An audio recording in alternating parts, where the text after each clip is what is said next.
दोस्तों नमस्कार, ये है मार्गदर्शन फॉर सिविल सर्विसेज। मैं अनुराग चौधरी। दोस्तों, नागरिक शास्त्र अथवा राजनीति विज्ञान के महत्वपूर्ण प्रश्नों के अध्ययन के क्रम में इस वीडियो में प्रस्तुत है सरकार के अंग यानी व्यवस्थापिका, कार्यपालिका और न्यायपालिका से संबंधित महत्वपूर्ण प्रश्न, जो आपके आगामी परीक्षाओं के लिए बहुत ही उपयोगी है। तो आइए शुरू करते हैं आज का वीडियो। सरकार के अंग से संबंधित महत्वपूर्ण प्रश्न। सबसे पहले इसमें हम व्यवस्थापिका से संबंधित महत्वपूर्ण प्रश्नों को देखेंगे। पहला प्रश्न है दोस्तों, ये कथन किसका है कि व्यवस्थापिका जनता की शिकायतों की समिति का कार्य करती है? तो उत्तर है जे.एस. मिल। दोस्तों, ये कथन जे.एस. मिल का है कि व्यवस्थापिका जनता की शिकायतों की समिति का कार्य करती है। अगला प्रश्न है, भारत में विधायिका किस देश के नमूने पर निर्मित हुई है? आपको बताना है। ऑप्शन है आपके ब्रिटेन, अमेरिका, फ्रांस और जर्मनी। तो सही उत्तर, भारत में विधायिका ब्रिटेन के नमूने पर निर्मित हुई है। भारत में विधायिका ब्रिटेन के नमूने पर निर्मित हुई है और विधायिका से आशय संसद से है। भारत की संसद राष्ट्रपति और 2 सदनों राज्यसभा तथा लोकसभा से मिलकर बनती है। दोस्तों, भारतीय संविधान पर कुछ विदेशी संविधानों का प्रभाव भी पड़ा है। इसमें देखिए, मूल अधिकार संयुक्त राज्य अमेरिका के संविधान से, आपात उपबंध जर्मनी के वाइमर संविधान से, राज्य के नीति निर्देशक तत्व आयरलैंड के संविधान से और संघ राज्य संबंधों की समवर्ती सूची ऑस्ट्रेलिया के संविधान से ली गई है। लेकिन भारत की जो विधायिका है या संसदीय शासन प्रणाली, ये ब्रिटेन के संविधान से ली गई है। इसी तरह भारत में मूल कर्तव्य पूर्व सोवियत संघ के संविधान से और भारत राज्यों का संघ है और संघ में अधिक शक्ति निहित है, ये व्यवस्था कनाडा के संविधान से लिया गया है। अगला प्रश्न है, द्विसदनात्मक व्यवस्था वाला देश कौन सा है? आपको बताना है। ऑप्शन है देखिए, भारत, चीन, पुर्तगाल या टर्की। तो सही उत्तर भारत। दोस्तों, भारत जो है ये द्विसदनात्मक व्यवस्था वाला देश है। भारत में संघात्मक शासन प्रणाली को अपनाया गया है और द्विसदन प्रणाली संघात्मक शासन का मुख्य लक्षण है जो भारत में विद्यमान है। भारत में संघीय व्यवस्था कनाडा के संविधान से ली गई है। अमेरिका के संघीय व्यवस्था में राज्यों के समान महत्व प्रदान करते हुए प्रत्येक राज्य को द्वितीय सदन यानी सीनेट में समान प्रतिनिधित्व दिया गया है, जबकि भारत के द्वितीय सदन में राज्यों को प्रतिनिधित्व उनके जनसंख्या के आधार पर दिया गया है। और भारत में जो अन्य संसदीय प्रणाली है वो ब्रिटेन से ली गई है। अगला प्रश्न है, किसका कथन है कि द्विसदनात्मक विधायिका ऐसी संसद है जो अपने ही विरुद्ध विभाजित होती है? ये कथन किसका है? ऑप्शन है बार्कर, गार्नर, गिलक्राइस्ट या ब्राइस। तो सही उत्तर ब्राइस है। आधुनिक समय में नियम निर्माण का कार्य करने वाली संस्थाओं को व्यवस्थापिका कहा जाता है। जब किसी व्यवस्थापिका में 2 सदन होते हैं तो उसे द्विसदनी विधायिका कहते हैं और ब्राइस ने इस संबंध में कहा है कि द्विसदनी विधायिका ऐसी संसद है जो अपने ही विरुद्ध विभाजित होती है। अगला प्रश्न है कि सामूहिक उत्तरदायित्व की विशेषता किस शासन पद्धति में पाई जाती है? तो उत्तर है संसदीय शासन व्यवस्था में। दोस्तों, संसदीय शासन प्रणाली में वास्तविक कार्यपालिका शक्ति मंत्रिपरिषद में निहित होती है। मंत्रिपरिषद के सदस्य विधायिका के भी सदस्य होते हैं और विधि निर्माण प्रक्रिया में भाग लेने के कारण मंत्रियों के अपने कार्यों का उत्तर जो है विधायकों यानी लोकसभा को देना पड़ता है। ये जवाबदेही सामूहिक होती है, यानी किसी एक मंत्री के खिलाफ अविश्वास प्रस्ताव पास हो जाता है तो पूरे मंत्रिपरिषद को अपना पद छोड़ना पड़ता है। संसदीय शासन प्रणाली वास्तविक कार्यपालिका, यहाँ पर संसदीय शासन प्रणाली में वास्तविक कार्यपालिका मंत्रिपरिषद होती है और मंत्रिपरिषद सामूहिक रूप से लोकसभा के प्रति उत्तरदायी होते हैं, इसलिए लोकसभा का विश्वास खोते ही मंत्रिपरिषद को त्यागपत्र देना पड़ता है। अगला प्रश्न है, कानून का सर्वमान्य स्रोत क्या है? ऑप्शन है परंपरा तथा रीति रिवाज, धर्म, कानूनी टीकाएं या विधानमंडल। तो सही उत्तर विधानमंडल। दोस्तों, कानून का सर्वमान्य स्रोत विधानमंडल है। भारत के संविधान के अनुसार राष्ट्रीय स्तर पर संसद सर्वोच्च विधायी निकाय है और संविधान की 7वीं अनुसूची में संघ और समवर्ती सूचियों में इसके लिए आवंटित अनेक विषयों पर यह विधान बना सकती है। अवशिष्ट शक्तियां चूंकि संसद में निहित है, अतः यह उन विषयों पर भी विधान बना सकती है जो विशिष्टतया राज्यों को न सौंपे गए हों। अगला प्रश्न है, आधुनिक समय में अनेक कारणों में व्यवस्थापिका की तुलना में कार्यपालिका को अधिक महत्व प्राप्त हुआ है। निम्नलिखित में से सही कारणों का चयन करिए। देखिए, कल्याणकारी राज्य की अवधारणा, प्रदत्त विधान की अवधारणा, शासन के क्षेत्र में विशिष्ट ज्ञान की अवधारणा और प्रशासन की बढ़ती जटिलताएं। तो सही उत्तर 2, 3 और 4 हो जाएगा कि आधुनिक समय में किन कारणों से व्यवस्थापिका की तुलना में कार्यपालिका को अधिक महत्व मिला है। तो आप जान लीजिए कि प्रदत्त विधायन, शासन के क्षेत्र में विशिष्ट ज्ञान की आवश्यकता और प्रशासन की बढ़ती जटिलताओं के कारण। प्रदत्त विधायन की अवधारणा का आशय हमारी संसदीय लोकतंत्रात्मक प्रणाली में कार्यपालिका को प्रदत्त अधिकार से है और इस प्रणाली के तहत संघ की कार्यपालिका शक्ति का विस्तार उन विषयों तक होगा जिनके बारे में संसद कानून बना सकती है और सभी अधिकारों के प्रयोग तक होगा जो किसी अंतर्राष्ट्रीय संधि या करार के आधार पर भारत सरकार को प्राप्त होंगे। शासन के क्षेत्र में कार्यपालिका को विशिष्ट ज्ञान होता है। कार्यपालिका को शासन में विशिष्ट सहायता भारतीय प्रशासनिक सेवा के अधिकारियों से प्राप्त होती है। इसके अलावा कार्यपालिका शासन में सहयोग लेने के लिए अन्य विशेषज्ञों की भी मदद लेती है और प्रशासन की बढ़ती जटिलताओं को सहज करने के लिए कार्यपालिका तुरंत पहल करती है, जैसे ई प्रशासन की अवधारणा, अप्रासंगिक विधियों को रद्द करना। और इन विकल्पों के अवलोकन से ये सिद्ध होता है कि हमारी संसदीय लोकतंत्रात्मक प्रणाली में कार्यपालिका को व्यवस्थापिका की तुलना में अधिक महत्व है। जहाँ तक कल्याणकारी राज्य की अवधारणा का प्रश्न है, ये हमारे संविधान के भाग 4 के नीति निर्देशक तत्वों के अंतर्गत अनुच्छेद 36 से 51 में शामिल है। ये कार्यपालिका के सम्मुख एक आदर्श के रूप में है, न कि बाध्यकारी। अगला प्रश्न है, भारत एक गणतंत्रात्मक राज्य है, इसका कारण क्या है। तो सही उत्तर है, यहाँ पर राज्याध्यक्ष निर्वाचित किया जाता है। दोस्तों, गणतंत्र का आशय है कि राष्ट्र का प्रधान जो है वो निर्वाचित होना चाहिए, प्रत्यक्ष या अप्रत्यक्ष रूप से, वह वंशानुगत नहीं हो सकता है।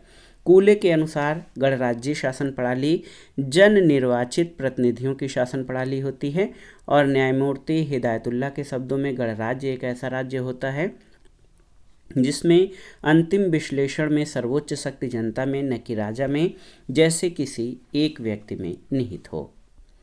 संसदीय शासन का सबसे महत्वपूर्ण लक्षण क्या होता है। तो आप जानते हैं, कार्यपालिका का विधायिका के प्रति सामूहिक उत्तरदायित्व। दोस्तों, संसदीय सरकार का सबसे महत्वपूर्ण लक्षण कार्यपालिका का विधायिका के प्रति सामूहिक उत्तरदायित्व है और भारतीय संविधान के अनुच्छेद 75(3) के अनुसार मंत्रिपरिषद लोकसभा के प्रति सामूहिक रूप से उत्तरदायी होती है। अगला प्रश्न कथन और कारण से संबंधित है। कथन है कि 20वीं सदी में विधायिकाओं के पतन के रूप में संसदीय शक्ति में प्रभावी कमी देखी गई है। बिल्कुल सही है। कारण है कि अधिकांश विधायिकाएं बातों की दुकान में बदल गई हैं जो रबर स्टैम्प की तरह कार्य करती हैं। तो यहाँ पर आप देख सकते हैं कथन और कारण दोनों सही हैं और कारण कथन की सही व्याख्या भी करता है। ऑप्शन ए आपका सही उत्तर है। दोस्तों, सरकार के 3 अंग हैं, व्यवस्थापिका, कार्यपालिका और न्यायपालिका।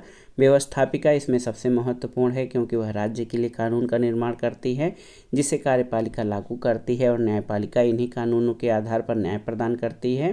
व्यवस्थापिका कुछ हद तक कार्यपालिका और न्यायपालिका पर नियंत्रण भी रखती है, लेकिन 20वीं सदी में विधायिकाओं के पतन के रूप में संसदीय शक्ति में प्रभावी कमी देखी गई है।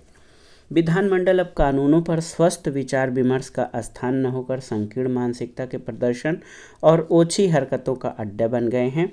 अधिकांशतः विधायिकाएं बातों की दुकान यानी टॉकिंग शॉप्स में बदल गई हैं जो कि रबर स्टैम्प की तरह कार्य करती हैं। इसलिए कथन और कारण दोनों सही हैं और कारण कथन की सही व्याख्या करता है। अगला प्रश्न है, किस देश की संसद को संसदों की जननी कहा जाता है। तो ब्रिटेन की संसद को दोस्तों ब्रिटेन की संसद को मदर्स ऑफ ऑल पार्लियामेंट कहा जाता है क्योंकि यहीं से व्यवस्थापिका सभाओं के विचार का विश्व में विस्तार और प्रचार हुआ। ब्रिटिश संसद में सम्राट, लॉर्ड सभा और लोक सदन शामिल होते हैं। लोक सदन को प्रथम सदन और लॉर्ड सभा को द्वितीय सदन कहा जाता है। लॉर्ड सभा लोक सदन की अपेक्षा प्राचीन है। व्यवस्थापिका के बाद आइए कार्यपालिका से संबंधित महत्वपूर्ण प्रश्नों को देखते हैं। पहला प्रश्न है, शासन के एकात्मक स्वरूप में ऑप्शन है कार्यपालिका और विधायिका की शक्तियों का पृथक्करण होता है, शक्तियों का विभाजन होता है, कार्यपालिका का गठन विधायिका के सदस्यों में से होता है, या शक्तियों का केंद्रीकरण होता है। तो याद रखिएगा, शासन के एकात्मक स्वरूप में शक्तियों का केंद्रीकरण होता है। और आप जान लीजिए कि कार्यपालिका और विधायिका के मध्य शक्तियों का पृथक्करण अध्यक्षात्मक शासन प्रणाली में होता है, शक्तियों का विभाजन संघात्मक व्यवस्था में होता है, और तीसरे विकल्प में संसदीय व्यवस्था की विशेषता होती है। चतुर्थ विकल्प एकात्मक शासन से संबंधित है, क्योंकि एकात्मक शासन व्यवस्था शक्तियों के केंद्रीकरण पर आधारित होती है। अगला प्रश्न है, कार्यपालिका के नामधारी अध्यक्ष का सर्वोत्तम उदाहरण क्या है?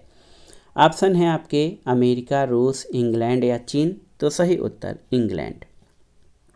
देखिए, संसदीय शासन प्रणालियों में दो प्रकार की कार्यपालिका का उल्लेख मिलता है, नाम मात्र की और वास्तविक कार्यपालिका।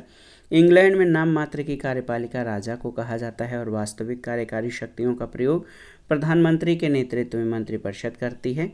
भारत की संसदीय प्रणाली में भी दोनों प्रकार की कार्यपालिका पाई जाती हैं। इंग्लैंड नामधारी अध्यक्ष का सर्वोत्तम उदाहरण है। अगला प्रश्न है, किस देश में बहुल कार्यपालिका है? आपको बताना है। नेपाल, स्विट्जरलैंड, जर्मनी या इंग्लैंड में। तो सही उत्तर स्विट्जरलैंड में। स्विट्जरलैंड में 7 सदस्यों वाली बहुल कार्यपालिका वर्तमान में है और कार्यपालिका में शामिल 7 सदस्यों में शक्ति और उसके प्रयोग की समानता है। इन 7 सदस्यों में बारी बारी से एक अध्यक्ष नियुक्त होता है, जिसकी भूमिका केवल कार्यपालिका के सदस्यों की अध्यक्षता करना है। अगला प्रश्न है, राज्य की विधायी और कार्यपालक शक्तियों को नियंत्रित करने के लिए मॉन्टेस्क्यू ने किस सिद्धांत का प्रतिपादन किया था? तो सही उत्तर है नियंत्रण और संतुलन, यानी चेक एंड बैलेंस। मॉन्टेस्क्यू ने अपनी पुस्तक स्पिरिट ऑफ लॉज में शक्ति पृथक्करण के सिद्धांत से उत्पन्न समस्या के समाधान के लिए नियंत्रण और संतुलन के सिद्धांत का प्रतिपादन किया था।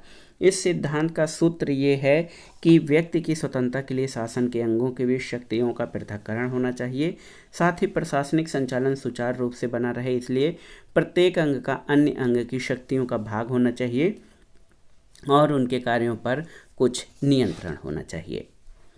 अगला प्रश्न है, शक्तियों के पृथक्करण के सिद्धांत का प्रवर्तक कौन है?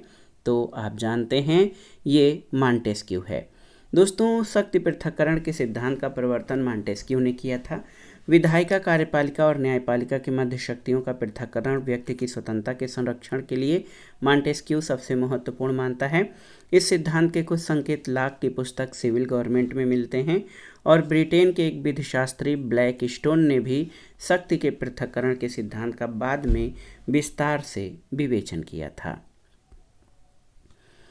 अगला प्रश्न है, संसदीय शासन में कार्यपालिका किसके प्रति उत्तरदायी होती है? आपको बताना है। तो सही उत्तर है संसदीय शासन में कार्यपालिका संसद के निचले सदन के प्रति उत्तरदायी होती है।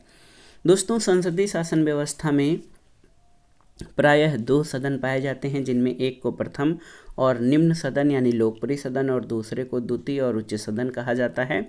भारत और ब्रिटेन में इन दोनों सदनों को राज्यसभा और लोकसभा तथा हाउस ऑफ लॉर्ड्स और हाउस ऑफ कॉमन्स कहा जाता है। कार्यपालिका संसद के निचले सदन के प्रति उत्तरदायी होती है और भारतीय संविधान के अनुच्छेद 75(3) के अनुसार मंत्रिपरिषद यानी कार्यपालिका सामूहिक रूप से लोकसभा के प्रति उत्तरदायी होती है। अगला प्रश्न है, कार्यपालिका का प्रमुख कार्य क्या है? कानून बनाना, न्याय करना, प्रशासन चलाना या कूटनीति? तो सही उत्तर प्रशासन चलाना। दोस्तों, वर्तमान में सभी प्रकार की शासन व्यवस्थाओं, चाहे उसका रूप संसदात्मक हो या अध्यक्षात्मक हो, सरकार के 3 अंग माने जाते हैं। कार्यपालिका, व्यवस्थापिका और न्यायपालिका है। इसमें कार्यपालिका का काम कानून को लागू करना, उसकी समुचित देखभाल करना, विदेश से संबंध बनाना और प्रशासन चलाना इत्यादि है। अगला प्रश्न है, संसदीय सरकार में कार्यपालिका की वास्तविक शक्तियां किस में निहित होती हैं? आपको बताना है। प्रधानमंत्री में, संसद में, मंत्रिपरिषद में या राष्ट्रपति में? तो सही उत्तर मंत्रिपरिषद, ऑप्शन सी। दोस्तों, संसदीय सरकार में कार्यपालिका की वास्तविक शक्तियां प्रधानमंत्री की अध्यक्षता वाली मंत्रिपरिषद के पास होती हैं। भारतीय संविधान के अनुच्छेद 74 में उल्लिखित है कि राष्ट्रपति को सहायता और सलाह देने के लिए एक मंत्रिपरिषद होगी जिसका प्रधान प्रधानमंत्री होगा और प्रधानमंत्री के चयन तथा नियुक्ति के संबंध में संविधान के अनुच्छेद 75 में उल्लेख है। अगला प्रश्न है, कौन सा पद केवल संसदात्मक शासन प्रणाली में ही पाया जाता है? ऑप्शन है राष्ट्रपति, उपराष्ट्रपति, साम्राज्ञी या प्रधानमंत्री। आपको बताना है। तो सही उत्तर प्रधानमंत्री, ऑप्शन डी। देखिए, प्रधानमंत्री का पद संसदात्मक शासन प्रणाली की प्रमुख विशेषता है। वो सरकार का वास्तविक प्रधान होता है। वो विधायिका में बहुमत दल का नेता है और विधायिका के प्रति जवाबदेह होता है। यद्यपि राष्ट्र का औपचारिक प्रमुख राजा या संवैधानिक जो है राजतंत्र या राष्ट्रपति संसदीय गणतंत्र होता है। संसदात्मक शासन प्रणाली में वैधानिक संप्रभु कौन होता है? आपको बताना है। ऑप्शन है राष्ट्रपति, संसद, प्रधानमंत्री या न्यायपालिका।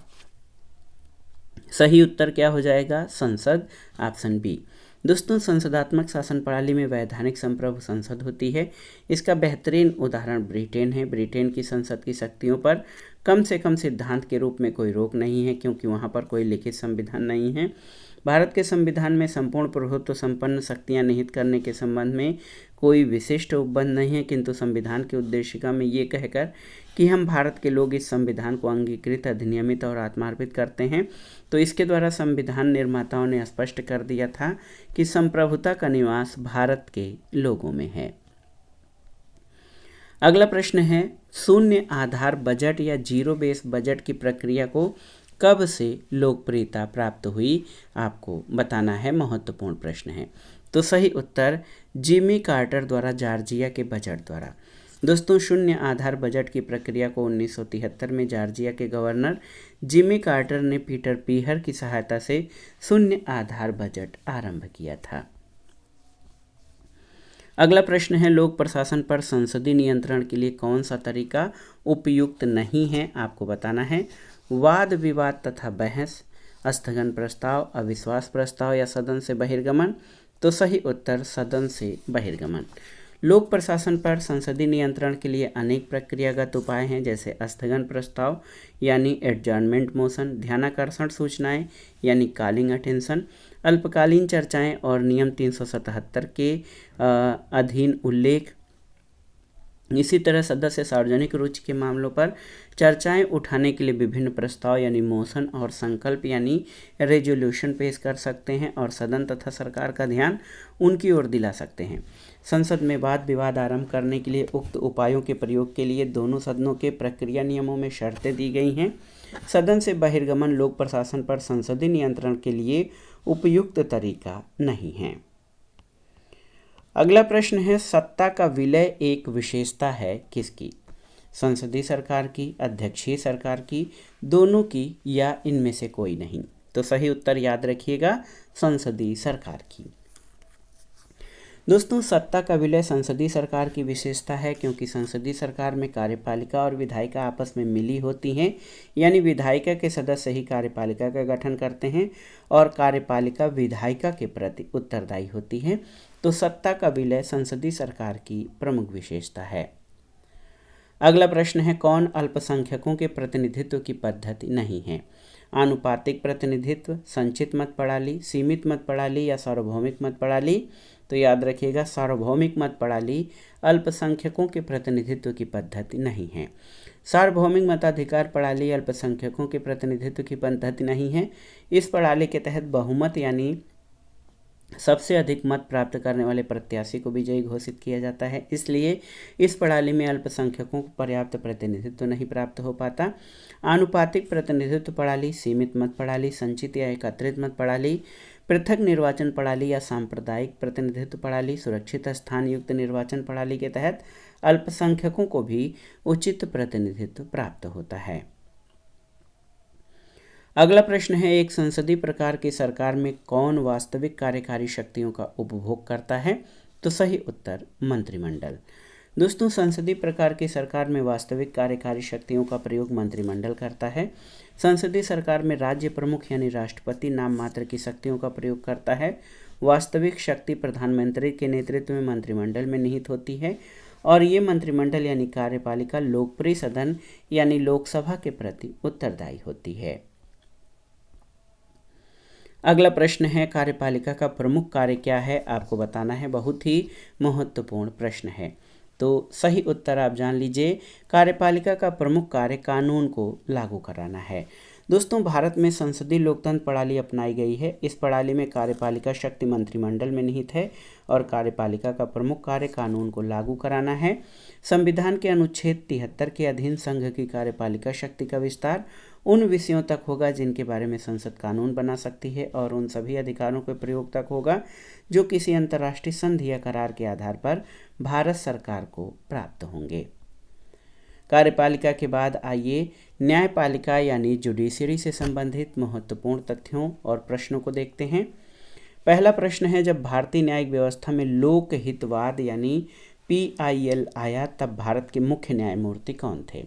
ऑप्शन है M Hidayatullah, PN Bhagwati, YV Chandrachud और AS आनंद। सही उत्तर YV चंद्रचूड़। दोस्तों, आप जान लीजिए, भारतीय न्यायिक व्यवस्था में सर्वोच्च न्यायालय की पहल पर जनहित याचिका या PIL पब्लिक इंटरेस्ट लिटिगेशन की शुरुआत हुई। इसके तहत नागरिक समाज का कोई व्यक्ति या समूह जनहित के मामलों में न्यायिक उपचार प्राप्त करने के लिए न्यायालय की शरण ले सकता है। सर्वप्रथम सर्वोच्च न्यायालय के न्यायाधीश PN भगवती द्वारा 1979 में हुसैन आरा खातून केस में जनहित याचिका स्वीकार की गई थी और इस याचिका को पुष्पा कपिला हिंगोरानी ने दाखिल किया था। इन्हें जनहित याचिका की माता के नाम से भी जाना जाता है। उल्लेखनीय है कि जिस समय PN भगवती ने ये याचिका स्वीकार की थी उस समय वे सर्वोच्च न्यायालय के न्यायाधीश थे, न कि मुख्य न्यायाधीश। सर्वोच्च न्यायालय में न्यायाधीश के रूप में इनकी नियुक्ति 17 जुलाई 1973 को हुई थी, जबकि मुख्य न्यायाधीश के रूप में इनका कार्यकाल 12 जुलाई 1985 से 20 दिसंबर 1986 तक था। जनहित याचिका स्वीकार करते समय YV चंद्रचूड़ 22 फरवरी 1978 से 11 जुलाई 1985 तक सर्वोच्च न्यायालय के मुख्य न्यायाधीश थे। अतः YV चंद्रचूड़ सही हैं, लेकिन किसने स्वीकार किया था जब ये आएगा तो PN भगवती सही उत्तर हो जाएंगे। अगला प्रश्न है, निम्न में से चुनिए। न्यायपालिका की कुशलता के लिए पहली आवश्यकता क्या है, आपको बताना है। तो सही उत्तर स्वतंत्र न्यायपालिका। दोस्तों, न्यायपालिका राजनीतिक संगठन का तीसरा निकाय है। इसका प्रमुख कार्य विधि का शासन और संविधान और नागरिकों के अधिकारों का संरक्षण है। आधुनिक लोकतांत्रिक शासन प्रणालियों में दलीय राजनीति के कारण कार्यपालिका और विधायिका की निष्पक्षता संदेहास्पद है और ऐसी स्थिति में स्वतंत्र न्यायपालिका का अस्तित्व स्वतः सिद्ध है। अगला प्रश्न है, भारतीय न्याय प्रणाली आधारित है किस व्यवस्था पर या किस देश की शासन प्रणाली पर? इंग्लैंड की प्रणाली पर, अमेरिका की प्रणाली पर, फ्रांस या ऑस्ट्रेलिया की प्रणाली पर? तो सही उत्तर अमेरिका की प्रणाली पर। दोस्तों, भारतीय न्याय प्रणाली काफ़ी हद तक अमेरिकी न्याय प्रणाली से प्रभावित है। भारत में न्यायपालिका की स्वतंत्रता, न्याय पुनर्विलोकन की व्यवस्था और सर्वोच्च न्यायालय के न्यायाधीशों को पद से हटाए जाने की व्यवस्था अमेरिकी न्यायिक प्रणाली से ली गई है। अगला प्रश्न है, न्याय पंचायत कार्य करती है? ऑप्शन है, देखिए, केवल सभी भारतीय राज्यों में, सभी भारतीय राज्यों और संघ राज्य क्षेत्रों में, कुछ राज्यों और सभी संघ राज्य क्षेत्रों में, या कुछ राज्यों और कुछ संघ राज्य क्षेत्रों में? तो सही उत्तर है न्याय पंचायत कुछ राज्यों और कुछ संघ राज्य क्षेत्रों में कार्य करती है।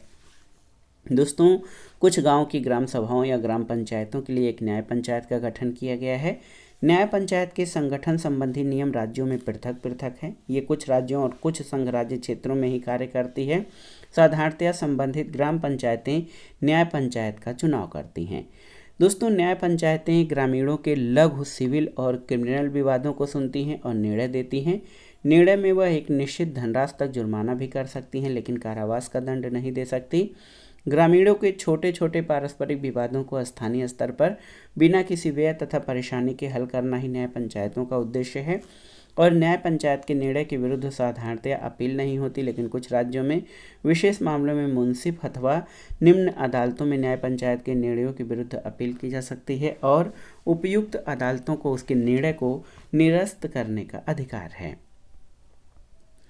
अगला प्रश्न है, भारत में न्यायपालिका है स्वतंत्र, संसद के अधीन, राष्ट्रपति के अधीन या प्रधानमंत्री के अधीन? तो सही उत्तर भारत में न्यायपालिका स्वतंत्र है। ऑप्शन ए आपका सही उत्तर है। भारतीय संविधान एक स्वतंत्र न्यायपालिका की व्यवस्था करता है जो ये निश्चित करती है कि देश का शासन संविधान के प्रावधानों के अनुसार चलाया जा रहा है। न्यायपालिका नागरिकों की स्वतंत्रता और मौलिक अधिकारों के संरक्षक के रूप में कार्य करती है। ये राज्य सरकारों और केंद्र सरकार के अधिकार क्षेत्र की सीमाएं भी निश्चित करती है। दोस्तों, अनुच्छेद आप देख सकते हैं 124 में उच्चतम न्यायालय की स्थापना और गठन संबंधी प्रावधान है।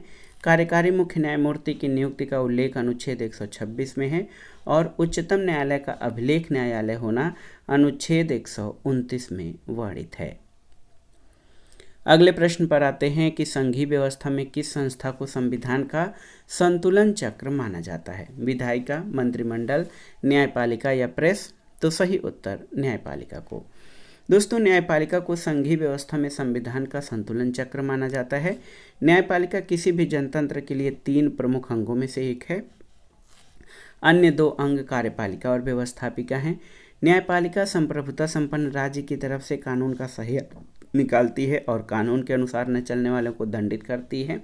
इस प्रकार न्यायपालिका विवादों को सुलझाने, अपराध को कम करने का कार्य करती है, जो अप्रत्यक्ष रूप से समाज के विकास का मार्ग प्रशस्त करती है। इसके अलावा भारत के सर्वोच्च न्यायालय के न्यायाधीशों की अवकाश ग्रहण करने की आयु 65 वर्ष है। जिले का सबसे बड़ा दीवानी न्यायालय जिला जज का न्यायालय है और जिले का सबसे बड़ा फौजदारी न्यायालय सेशन जज का न्यायालय होता है। अगला प्रश्न है, निम्न में से कौन सी एक विशेषता यूएसए यानी अमेरिका और भारत की संघ राज्य पद्धति की समान विशेषता नहीं है? ऑप्शन देखिए, केंद्र और राज्यों में शक्तियों का वितरण दोनों में समान है। सर्वोच्च न्यायालय का अस्तित्व दोनों में है। न्यायिक संगठन के 2 समुच्चय ये नहीं है। लिखित संविधान दोनों ही राज्यों में है। तो भारत में इकहरी न्यायिक व्यवस्था है, जबकि अमेरिका में संघ और घटक राज्यों की पृथक पृथक न्यायपालिकाएं हैं, यानी दोहरी न्यायपालिका है। प्रत्येक राज्य की न्यायपालिका पृथक है। उसका संगठन और क्षेत्राधिकार संबंधित राज्य के संविधान द्वारा निर्धारित किया जाता है। अमेरिकी संविधान के अनुच्छेद 3 के द्वारा संघीय न्यायपालिका की व्यवस्था है। अमेरिकी सर्वोच्च न्यायालय की स्थापना 1789 में कांग्रेस की न्यायपालिका अधिनियम द्वारा की गई थी और न्यायमूर्ति मार्शल द्वारा 1803 के मार्बरी बनाम मेडिसन विवाद में दिए गए निर्णय के द्वारा अमेरिका में न्यायिक पुनरीक्षण की आधारशिला रखी गई थी। अगला प्रश्न है, निम्नलिखित में से किस देश में न्यायिक पुनरावलोकन की व्यवस्था नहीं है? अमेरिका, इंग्लैंड, पाकिस्तान और भारत? तो सही उत्तर इंग्लैंड में। दोस्तों, ब्रिटेन में लॉर्ड सभा ही सर्वोच्च दीवानी और फौजदारी अपीली न्यायालय है, अतः वहाँ न्यायिक पुनरावलोकन की व्यवस्था नहीं है। अपीली न्यायालय के रूप में लॉर्ड सभा की अध्यक्षता लॉर्ड चांसलर करता है और लॉर्ड सभा के केवल अपीलीय लॉर्ड या विधि लॉर्ड ही उसके न्यायिक कार्यों में भाग लेते हैं। ब्रिटिश न्याय व्यवस्था का आधार विधि के शासन का सिद्धांत है। ज्यूरी व्यवस्था ब्रिटिश न्याय व्यवस्था की महत्वपूर्ण विशेषता है और ब्रिटिश न्यायपालिका के अधीन संपूर्ण देश में एक रूप न्यायालयी व्यवस्था का अभाव है। अगला प्रश्न है दोस्तों, भारत का उच्चतम न्यायालय संयुक्त राज्य अमेरिका के उच्चतम न्यायालय से भिन्न है, किस अर्थ में आपको बताना है? तो सही उत्तर सलाहकार की भूमिका में। हालांकि संविधान के संरक्षक की भूमिका में, देश के न्यायिक क्षेत्र में सर्वोच्च सत्ताधिकारी की भूमिका में और अपने रिक्त क्षेत्राधिकार के संबंध में दोनों यानी अमेरिका और भारत का उच्चतम न्यायालय समान है, लेकिन सलाहकार की भूमिका में भिन्न है। भारत के संविधान में अनुच्छेद 143 के तहत राष्ट्रपति को ये अधिकार है कि वो विधिक महत्व के किसी प्रश्न पर उच्चतम न्यायालय से परामर्श कर सकता है। यद्यपि राष्ट्रपति द्वारा रखे गए विधिक तथ्य पर उच्चतम न्यायालय परामर्श देने के लिए बाध्य नहीं है। साथ ही उच्चतम न्यायालय द्वारा दिए गए परामर्श को राष्ट्रपति मानने के लिए भी बाध्य नहीं है। वह परामर्शदात्री क्षेत्राधिकार अमेरिकी सर्वोच्च न्यायालय को प्राप्त नहीं है और मूल अधिकारों से संबंधित विवाद उच्चतम न्यायालय के प्रारंभिक क्षेत्राधिकार के अंतर्गत आते हैं। अगला प्रश्न है, सीमाओं के भीतर हम अपने न्यायाधीशों का आदर करते हैं, पर कोई न्यायाधीश अथवा कोई न्यायालय अपने को व्यवस्थापिका का तीसरा सदन नहीं बना सकता। ये कथन किसका है? जवाहरलाल नेहरू, BR अम्बेडकर, KT शाह या दामोदर स्वरूप सेठ का? तो सही उत्तर पंडित जवाहरलाल नेहरू। ये कथन पंडित जवाहरलाल नेहरू का है। भारतीय न्यायपालिका के संबंध में A कृष्णस्वामी अय्यर का कहना है कि संसार के किसी भी न्यायालय को इतने अधिक विशाल तथा विस्तृत अधिकार प्राप्त नहीं है जितने कि भारत के उच्चतम न्यायालय को। देखिए, ऑस्टिन ने भारतीय सर्वोच्च न्यायालय को सामाजिक क्रांति का संरक्षक कहा है। A कृष्णस्वामी अय्यर के अनुसार भारतीय संविधान का भावी स्वरूप बहुत कुछ सर्वोच्च न्यायालय के कार्य और उसके द्वारा दिए गए निर्देशों पर निर्भर करेगा।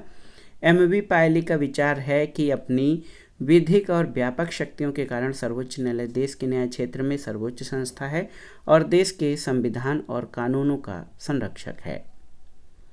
अगला प्रश्न है, न्यायिक पुनर्समीक्षा या जुडिशियल रिव्यू का सिद्धांत सबसे पहले प्रतिपादित किया था कहाँ पर?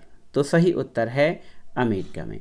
दोस्तों, सबसे पहले संयुक्त राज्य अमेरिका में वर्ष 1803 में मार्बरी बनाम मेडिसनवाद में अमेरिका के उच्चतम न्यायालय द्वारा वहां के संविधान के तीसरे अनुच्छेद के तहत न्यायिक समीक्षा का सिद्धांत प्रतिपादित किया गया था।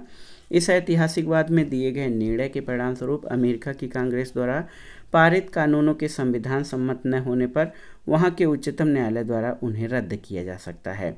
अमेरिका से प्रेरित होकर भारत के संविधान के अनुच्छेद 13 द्वारा न्यायपालिका को न्याय पुनर्विलोकन का अधिकार दिया गया। इस अनुच्छेद के अनुसार राज्य ऐसी कोई विधि नहीं बनाएगा जो इस भाग यानी भाग 3 द्वारा प्रदत्त अधिकारों को छीनती है या न्यून करती है, और इस खंड के उल्लंघन में बनाई गई प्रत्येक विधि उल्लंघन की मात्रा तक शून्य होगी। अपने अनेक निर्णयों से उच्चतम न्यायालय ने अपनी न्याय पुनर्विलोकन की शक्ति का विस्तार किया है।